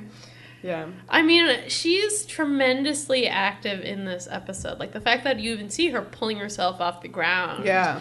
Like, there was a moment, like, where in the middle of the scene she sits down. I feel like that was the only moment I noticed where it's like, how can we give Lucy less to do? Honestly, that made sense. Like, I think I know what you're talking about. She just sits down in the background as, like, Gabrielle is talking to Callisto, who's threatening her. Yeah, and I'm like, I can see how Xena would... moment to relax? She totally would sit down, I think. She's like, okay, well, the gals are talking, and I'm just going to sit here and wait. I think it's, like, psychological. She's like, Callisto's doing this for me as the audience, so I'm going to pretend not to be interested. Well, I like when she throws herself into the rock wall to fix her dislocated shoulder. And does the, like, puppet arm, like, see? It's fine. It was so good. It's my favorite part of the episode. It is. And then Gabrielle touches her a lot. Yeah. No, because Xena's, like, holding her by the shoulder. Just, like, watch from here on out, generically, in episodes, like, there's so much more arm caressing. Things that, like, not that they weren't there before, but, like, I feel like they're really there now. She can do them with more confidence now. Yeah. So Callisto's in this episode, as we already mentioned. Yep. She is stuck in the... rat jail. She's stuck in the rat jail, talking to the little rat, and I love that moment. She's like, you're my little Hercules, because I just thought she named that rat that. I forget. I was reading someone's review of this episode, and they talked about how Hudson plays with the rat's whiskers. She does. Kind of windmills the whiskers. It's really cute. It's like such a great little actor moment that she does that. No one in this show is really afraid of the rats, which is great. They get pretty intimate with them. But the point being that Xena's like, oh, to fight a god, we need, like, an immortal. So they have to dig out Callisto from her rat jail. Like, she knows where it is. It's totally... Hercules told her. Oh, okay, when? Just in general? In an email? Okay. But yeah, clearly she and Hercules have been in some kind of communication, so she knows exactly where to find her and knows that this situation has happened where she ate an apple and is now immortal. Yeah. It's like, it's the best we can do on I'm short trying notice. to remember from the Hercules episode, but she wants immortality just to escape Tartarus, right? That was her idea. And she looked like shit in that episode. Right. It was really awesome. She's actually. like wandering around in like rags, being like, I'm dead. Yeah. But then she eats this apple and she looks great. But now she's kind of seeing the downside of immortality, which is you're stuck in rat jail talking to rats. Well, then Xena comes down and they talk, and Xena convinces her to help out because then she's like, you can get ambrosia. And Callisto's like, cool, I'd like to do that. I mean, I love this on both sides because, of course, ambrosia would be an appealing object to Callisto because she loves to fuck with Xena, and here's another great tool to use to fuck with Xena. And but you know that from like Callisto doesn't actually believe that Xena's ever gonna let her at this. Like, it is such a just game of chicken between these two characters because they're both really smart and they both understand each other. And it means that none of these things they're promising each other can ever actually happen. But obviously, Callisto would just be into spending more time with Xena any way she can. So you think actually, I have to admit, I'd forgotten how Xena convinces Callisto. So I totally thought Xena was just going to show up and be like, you want to come do this? Hang out for an afternoon? Because I think that would have worked. Oh my god. It would. I mean, basically that's what I think that's the real reason Callisto agrees. I think she ate that apple in the first place, so that she could come out of Tartarus to where Xena is. That's all she cares about. There's a really great moment where Gabrielle is pulling up who she thinks is Xena from the rat jail hole, and it turns out it's Callisto first. And it's a really great, like, reunion between them. Callisto's, like, extra I mean, you feel smarmy. that Xena's kind of done with Callisto, at least in this episode. And, like, all of the tension is between Gabrielle and Callisto. Yeah, I think Xena's, like, definitely, like, tired of that shit. So. Yeah. Well, I think she has to at least put on the air as if she is, because she knows that otherwise she's giving Callisto exactly what she wants. So she has to kind of try to seem not bothered.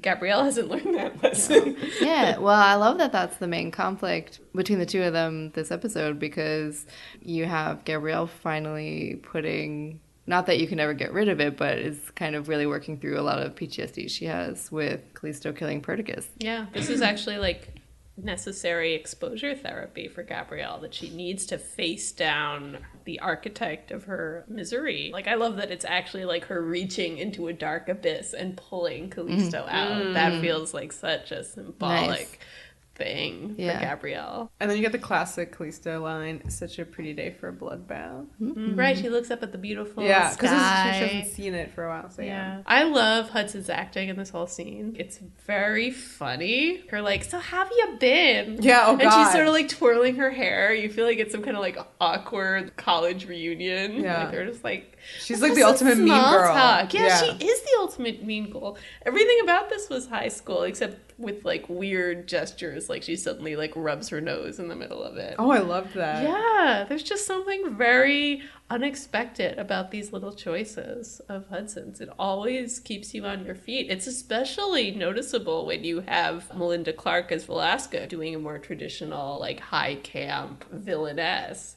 And then you have Callisto, who's just this completely other thing. I mean, there are notes of that in her. Like, you know, Perfect Day for a Bloodbath is very much a classic villain line. But she makes these things feel different.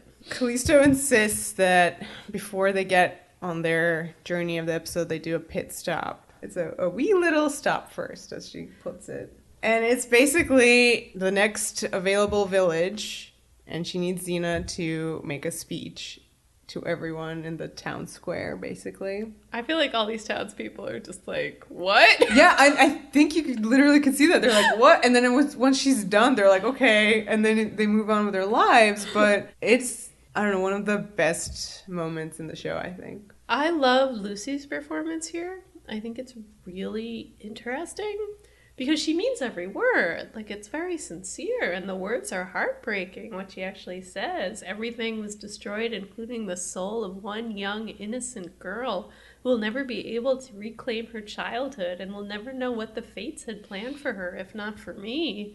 Yeah. I mean, this is heartbreaking, but at the same time, she's kind of being asked to say these things against her will. Yeah. And you can kind of see that in the performance, that she means every word, but also is sort of like rolling her eyes on the inside that Callisto has like made her do this. And I mean, maybe she's feeling like Callisto won't appreciate this.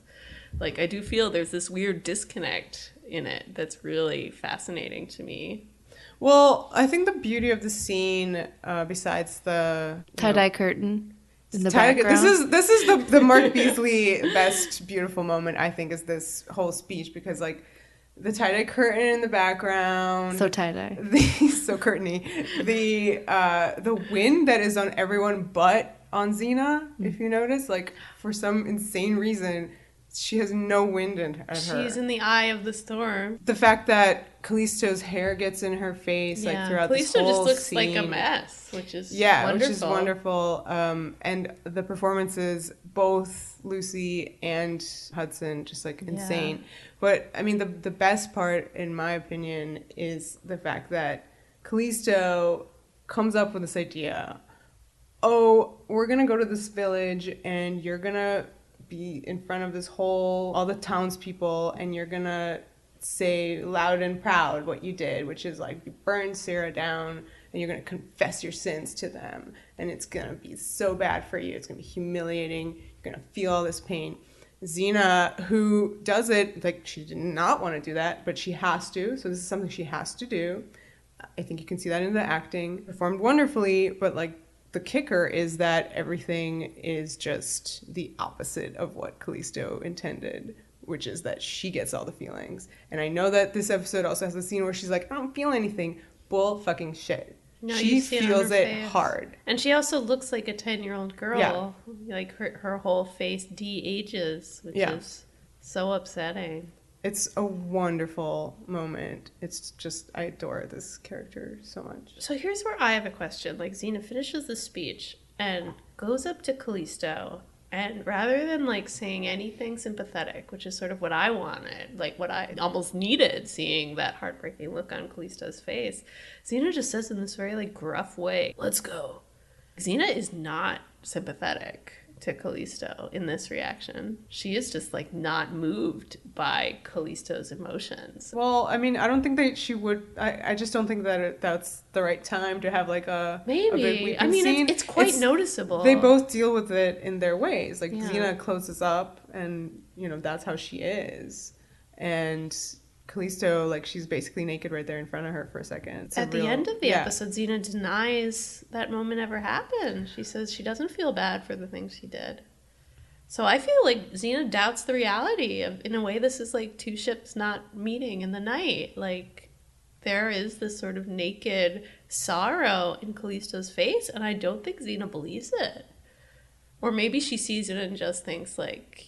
Well, I think like, any now second... you're sorry, like, you're not really sorry. I think Xena already lost. You just feel bad for yourself. She lost that hope that Callisto could turn to good 2 episodes ago or whatever, 3 episodes ago.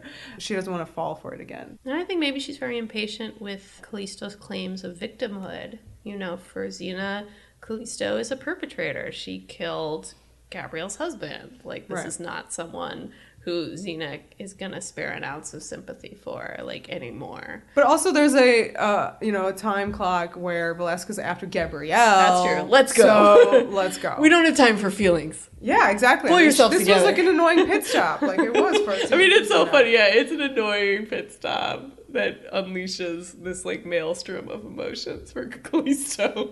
So meanwhile, Velasca, like, goes and destroys the Temple of Artemis, which I thought was kind of an intriguing moment, but also... I liked it. Yeah, you're good with this? I do. I think that anytime that you see... Velasca, much like Callisto here, a lot of her things backfire on her. Like, she wants to do this big grand show, and then she, like, can't actually live up to it, and, like, kills, like, the one witness that she had, she had planned to be the witness. Also, like, when she finally gets the mask... the queen mask, she puts it on and he's like, this is gonna be amazing, and then she's like, fuck it, no, I don't feel the... And it's all burned and it's majestic. Exactly. Yeah. It's like not what she wanted, so it backfires on her. And her whole thing, she says here, like, Artemis, you failed and betrayed the Amazons. Now they're a joke old men tell in bars, which is a beautiful line about misogyny. I'm like, okay, I mean, that's great, but you killed them all. I don't know if the character is fully conscious of the just, like, contradictions here. Like, in a way, I would have loved if she'd become a god and, like, allied herself with the Amazons and been like, we're gonna be this, like, great, awesome nation. But you have to worship me. Like, that's the thing. Yeah. I sort of wish there had been some sense of, like, keeping her motivation consistent. That as a god, she wanted the same things that she does as a mortal. The fact that she just, like, scraps the Amazons and then is just, like, this loose cannon going off doing whatever the hell she feels like because she's the god of chaos. That to me is very different from her presentation before. Yeah. By the way, we forgot to sort of mention that in the previous episode there was a tiny Amazon civil war. Right. Which killed her parents. Oh, right. So anyway, back to this. So Callisto has to fight Velasca once they get to this crazy rock quarry, and I liked Hudson's delivery of, like, how long am I supposed to fight this woman? I feel like that was very, like, an actor turning to their director. Yeah. How long should I make this last for? What's my motivation again? And then she's like, or I have this great idea, Xena, you and I can both eat ambrosia and, like, be gods together and fight each other for eternity. Which is just like what she said when it seemed like they were both going to die in the quicksand. That they both go to Tartarus. It's just like her dream come true. All she wants is to be in the same place as Xena. That's the only thing she cares about. I loved Callisto's wink at Gabs. That's how you know she's going to betray them. It's true. It was also really awesome. Flirty. Yeah, big Yeah. time. Yeah, and that's when she, like, switches sides and jumps out. It's like, Velasca, they're trying to like drain your powers. The scene in the quarry had some good shots. It was shot sort of like a Western style shootout between two gunfighters. You saw like their legs kind of, spread a little bit. that sounds a lot sexier than the scene actually is. It was pretty great looking. Velasca's like, you must have a death wish. And Callisto's like, you know what's funny? I think I do. Which is funny because you ate an apple that made you immortal. Poor Callisto. She doesn't understand herself at all. This is just, you're getting into the beauty of this character is that she tries to find any substance that will kind of quench her, it's not her thirst, but like quell her pain, really. Yeah. And it's like, being in Tartarus, no. Being immortal, no. Maybe being a Killing god. Xena, no. Yeah. Being Xena, no. Yeah, like, maybe being a god. Turns out no. Well, Yeah. spoilers, but No, she goes bigger and bigger and bigger with her ambitions, and they never actually satisfy her at all. Yeah.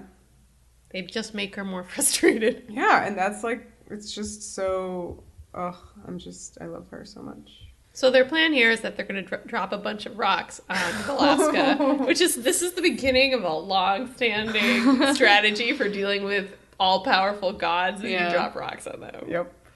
Which, I don't know, I think if I were a god and a rock fell on me, I'd just be like, no.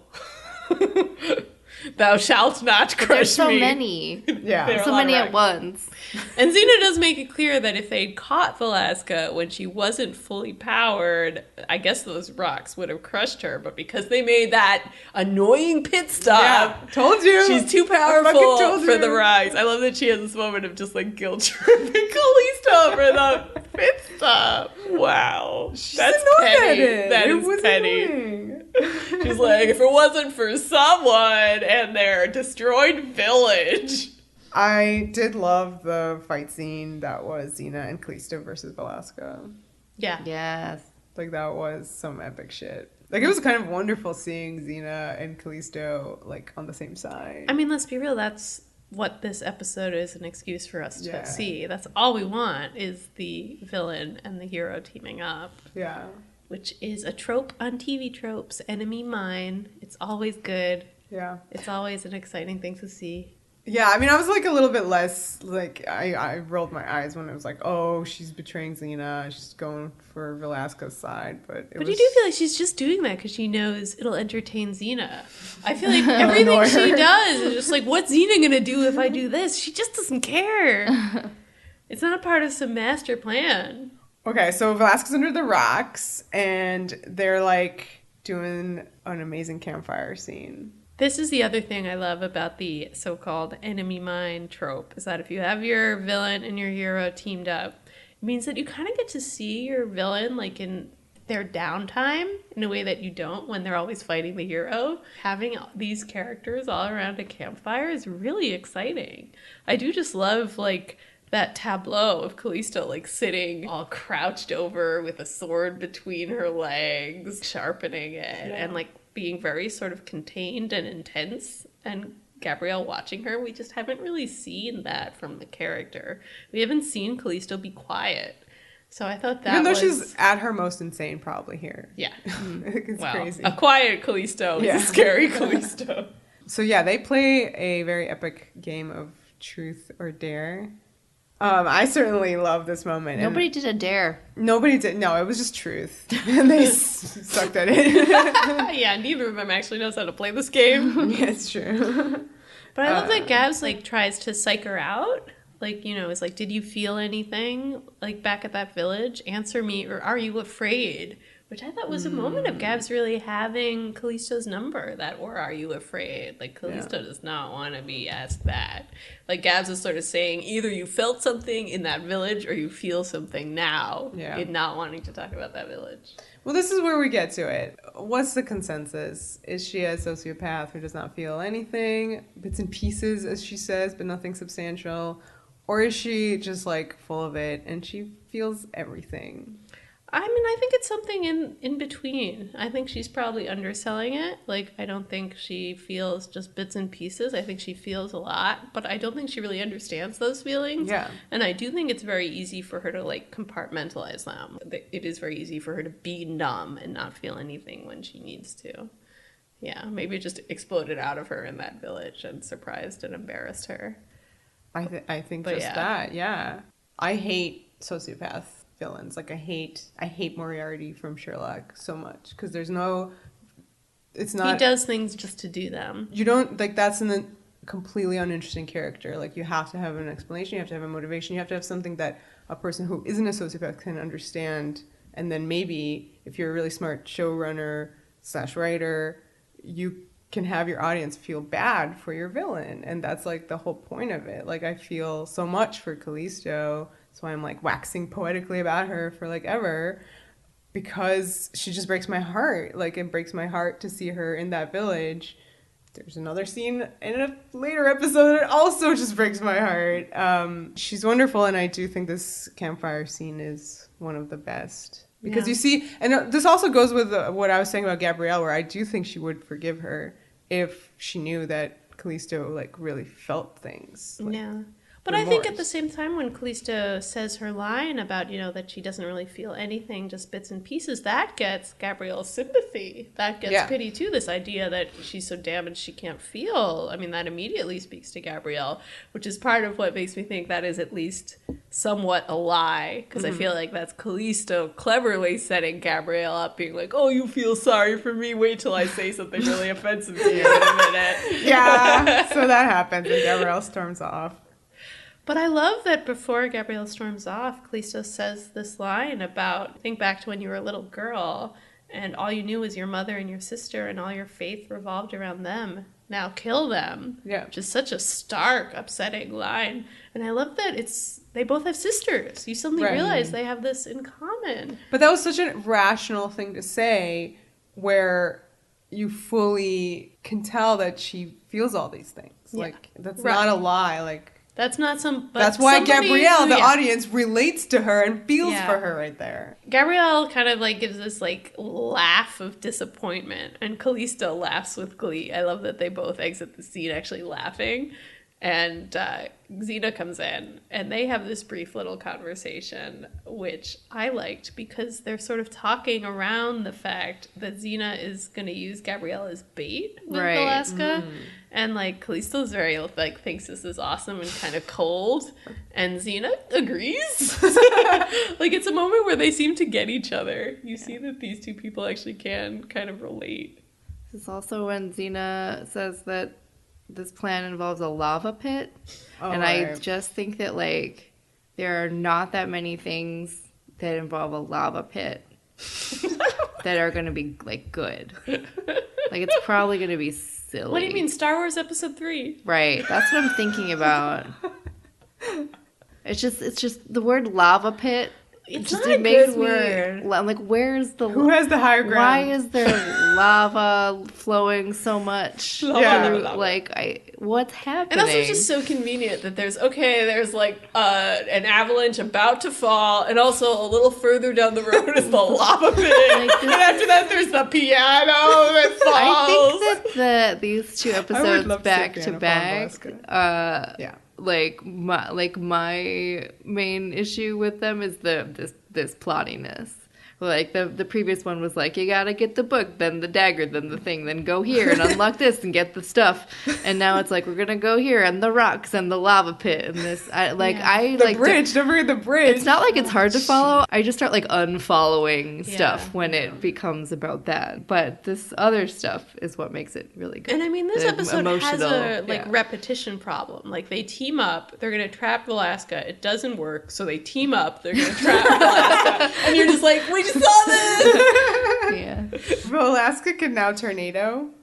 So she spins, and Gabrielle is, like, sucked towards her. Oh my god, but I love this. Yeah, Xena has to save her. Because this is the bait part. This is where she was using her as and this is where Callisto's just, like, behind a boulder going, Is this where she hears the heartbeats, or is that from the rock That was quarry? actually from the rock quarry. That was a really cool moment where she was like, 3 heartbeats. Yeah, she was being like Daredevil. in Daredevil. Because she's blind. Yeah, and that's how she can, like, tell when people are lying, I guess. Yeah, so Xena has to save Gabrielle. She's like, hold on to me. That's good. Yeah. Body holding. Good line. So then Gabrielle gets blown onto, like, the middle of this rope bridge, which for some reason is right over the lava pit. You have to cross the lava pit. Why would anybody want to cross the lava pit? That kind of bridge that's not really like a bridge. It's like two ropes and another rope. Yeah. So it's like the worst bridge over lava possible. It's absolutely like go around the lava pit. The lava river. It's not even a pit. It's like a river. It's a lava river. Forever. I do not like this. This is where Velasca has her cornered, and she's like, "Strange, but I don't really want to kill you." And Gabrielle's like, "Go with it." Oh, that's so good. I do like this stuff surrounding it. I just wish it wasn't happening over a lava pit. Even just a regular canyon would be better. Yeah. But that they're gods, so you need lava. What else could kill a god? Don't know. Rocks? No, they don't. They don't work. They don't work. No, they're just like a slow down. Yeah, it's a slow down. I think that piano would have done the trick. The anvil. Velasca is gonna stab Gabrielle, and suddenly, like a crazed feral cat, Callisto she goes jumps. full Gollum at the end of Return of the King. She's just like, precious! Yeah, really? Her voice is really high. do some Gollum. Yeah, so she's like, give me my pressure. Give it to me. And it is really crazy. It is like the They're also weirdest... over a lava pit, just like Gollum at the end of Return of the King. So that was good. That was good lava. That's some good lava. There we go. Lava could be that was thing. contained in a mountain. And it had been talked about through all three I mean, films. I feel like it's fine if you have like a volcano. Yeah. And there's like a real volcano situation. That's true. Maybe there or was just like a lava random. I mean, that was a lava planet in Star Wars. I mean, but it was dumb. Anyway, Joe versus the volcano. That's a fun movie. I've never seen that. Anyway. All right. So Callisto is on the rope bridge. Okay. What happened here?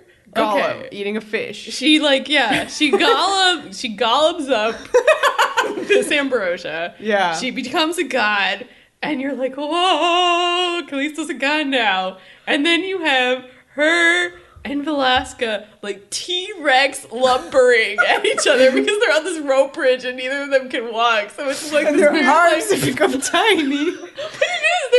They're both sort of like have the grabby hands in front of them, and they're both like swaying side to side, going really slowly at each other. It's and too elaborate. It does not strike fear and awe into your heart to see two gods fighting like human-sized T-Rexes on a really awkward rope bridge. I loved how Callisto actually godified because she looked like she was having like the worst brain freeze ever, but like also an orgasm. So it was amazing. Xena cuts the rope, one of the ropes, and they fall. Of course. Well, Gabrielle's hanging off the bridge. Gabrielle's on like the bottom rope, bottom and that's okay. She's Isn't she like screaming like, well, just let me drop? Yeah. Stupid shit like Well, that. like, yeah, when Xena's like, Shut up, sacrificing you Gabrielle. is not part of the plan. Yeah. Not even close. That's a dumb thing for Gabrielle to say, okay? She shouldn't have said that. Come on. So Xena like does the like pull you up. She bungee jumps. That's what she really does. Yeah, she cuts. That's the 3 cuts, she right? cuts the rope, then ties the rope around her legs, and then bungee jumps to save Gabs. This is really Just elaborate. the last possible second. My favorite part about the rescue is Gabrielle, like, when she finally loses her grip. It's not even when she's still holding on. She's, like, just kind of slipped and yells to Xena, hurry up! Which I thought was really good. I mean, that's real. That's what you'd be saying. Like, I have The to true go back Gabrielle and like comes make sure, out. but I just feel like I thought it was very simultaneous with the actual letting go, but it seemed like she was midair to me, which is like, hurry up. Okay. Gabrielle is Hurry up. rescued by Xena, and she does my favorite thing, which is, I got you. I always love a good, I got you. Oh, right. You were like, that's triggering for Lost fans. Yeah. But yeah, that's a more traumatic version. But like, this is like a good version where it's cute. Yeah, everything's fine at the end of this. Yeah. She does got you. Yeah. But like, it's also good in Lost too. But the second. Never mind. This is not about Lost. But it was about Lord of the Rings. Yeah. For a lot, excuse me. I apologize. Precious. The goddesses fall, and they go into the lava. It sort of looks like they explode, but I think it's just like a splash of lava coming up. AKA also bad effects. Yeah, some confusing effects. Yeah. Yeah, they're really weird. The final shot of this episode, they're like, they look like they're made of stone, and then they have like a composited shot of like their two faces, as if it's like a boxing poster. It's too much. Yeah, pay-per-view business. And also kind of like threatening, like, this is gonna come back! And Which it does not. Guess what? Nope. It goes into the same vault as Xena's other brother and the guy who technically attacked their village. Ortiz. Yes. We've forgotten him. Exactly. But yeah, I mean, I think that's the ultimate kind of test of whether a villain is successful. It's just, yeah, they sort of have the option to bring her back. She's a god. She's available. But they choose not to, which I think it must be them from behind the scenes saying, no, never mind. We can do better. We could create a more interesting female foils for Xena than this. Yeah, I think we should put a pin on this for later when Alti is introduced, because that is a very interesting conversation. I do want to come back to this. I mean, like, why Velasca failed. Yeah. It is fun that like there's a whole sequence in this episode where it's like 4 women fighting each other. Yeah, Fun. I think we're starting with this whole thing where, you know, all the villains and just antagonists within episodes are starting to be women, which is great. And, you know, it's not about a man. Like, men are not important to this conflict. It's about leadership. There's one There's dead one, man. right. There is a dead But man. Let's get rid of him. He was a let's finish fridged it up. man, which Yeah, I find we like to fridge interesting, so Yeah. I'll allow it. Yeah, but you're right. I mean, considering how many women we have on screen, the fact that there's only one man character who's important to this animosity, it's still pretty low. Yeah, so let's finish this off, because the last thing we have to do is have Gabrielle fully just put Perdiccas away. Yeah. She asks Xena if she thinks that Callisto somewhere deep down actually does feel bad about the stuff that she's done. And Xena's like, no! It's so shocking. She like barks it. So Xena very firmly believes that Yeah. Callisto does not feel anything about this. No guilt or remorse or anything at all. But Gabrielle, I think, does. Or at least she says that she has to. And the reason that she has to is that if she doesn't believe that Callisto deep down feels bad, then Gabrielle herself can't forgive her for killing Perdiccas. She needs that in her life to really move on from him. She gets to put that in her past. Yeah, and I love that even, you know, it's not even a disagreement about whether or not Callisto feels remorse. Gabrielle says, I have to. She doesn't actually weigh in on whether she does or not. I think it leaves an interesting layer of ambiguity, because we, the audience, saw Callisto's expression in that village. Mm-hmm. We're kind of left to make our own conclusions about what's actually going on with this character, which I think is the smart choice. Do you think that part of Xena's, you know, severe dismissal of any notion that Callisto feels anything, any kind of remorse, is protective of her own self? Like, for when every time she has to kill Callisto from now on, like, she doesn't want to feel the way she felt when she did it the first time? I think there's definitely something protective about it. If they felt sympathy for Callisto because Callisto felt remorse, Callisto could exploit that. Mm-hmm. And I do think Xena's trying to make sure that there are just like no weak spots for Callisto to pick at. And that sort of means, you know, no sympathy. No seeing her as a human. Right, so both of them are closing in any kind of actual emotion and feeling about the other one. Yeah, I mean, you're right. Actually, what we're seeing is a lot of compartmentalizing of emotions, which is a bad thing, I think. I worry a little bit about Xena, that she can just bark, no. Yeah. You are not allowed to see humanity in this person. What she are you really talking went about? through it, all right, in Return of Callisto. Yeah, I mean, she did. And like I said, I feel like it's less about what Xena actually believes and more like what feels would be best for Gabrielle. But now Gabrielle is telling her what feels best for me is that I do see this in her. It was just good. It was a good. It's interesting, you know, we've had a bunch of great Callisto episodes. This is not one of them. No. But the actual Callisto material within it is very interesting. That's why I can take this episode and not put it as like top 5, but I can take that moment and put it as one of the, top 10. Yeah. And then Xena and Gabrielle are going to have sex tonight. Oh yeah, that is very true. That's it. They're going to do it. I think so. I agree. We'll talk about more.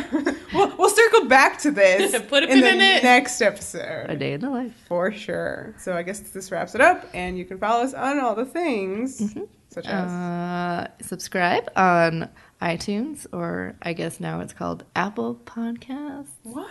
I don't know. iTunes. You can rate, leave a review. We are doing stuff on Twitter at Xena Warrior Pod. On Tumblr and Facebook, Xena Warrior Podcast.